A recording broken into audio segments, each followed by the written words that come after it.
Hey everybody. Once again, the media got the wrong story. This is such a tasty treat, good to eat, 2-minute topic. I wish I had mine and Virgil's little song, but I don't have it, but you're still going to enjoy every bite of this. Now, I'm sure most of you have heard that yesterday, Senator Tom Coburn brought the healthcare debate to a halt when he asked for the reading of a 780-plus page amendment put in by Senator Bernie Sanders of Vermont, an independent, but for all purposes, a socialist Democrat. Coburn had every right to ask for the reading of this amendment, yet he was immediately accused of trying to delay and stall this health care bill. Well, of course that's what he was doing. There's no secret in that. But he has every right to ask for the reading. That's what the clerks are there for. So at 12 o'clock yesterday, the reading began, and this could have taken hours. But at 2:45, something happened, and the media ended the story. Story over and done. But to me and to you, this is where the story should start. This is when it gets good and tasty.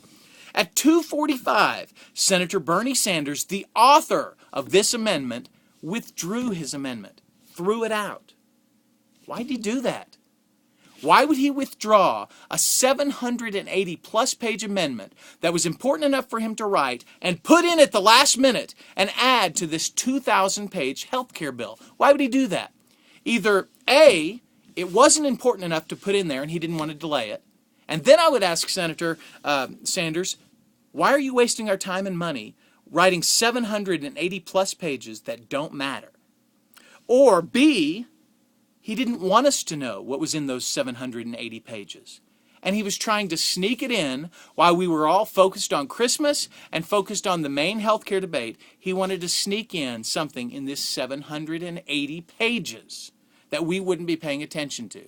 And at the point that it was required that it be read aloud, he decided it wasn't worth it and he had to pull it back. Now see, we're spending all this time talking about Senator Coburn and his delay tactics when we ought to be talking about why this 780-plus pages was so unimportant that the reading of it caused it to be thrown out. That would be equal to a doctor coming to me and saying, by the way, my son doesn't have cancer, but that would be equal to a doctor coming to me and saying, Mr. Hamilton, I think we need to do surgery on your son. I thought the chemo would work, but it didn't, so we need to do surgery. Could you sign this consent form? And I said, well, sure, doc. Let me just read it first.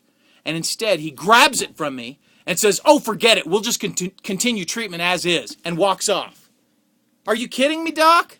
You came to me and said we needed to do this surgery, but because I wanted to read this form before I signed it, you said forget it? What's up, Senator Sanders? Why did you pull your amendment? Why was 780 pages of important legislation unimportant enough to just throw out because Senator Coburn asked for it to be read aloud? Listen, we the people, you ought to be asking these questions too. The media's ignoring it, but there's something going on here with Senator Sanders, and you should want to know. I want to know. Thanks a lot. Remember, we the people, let's be heard.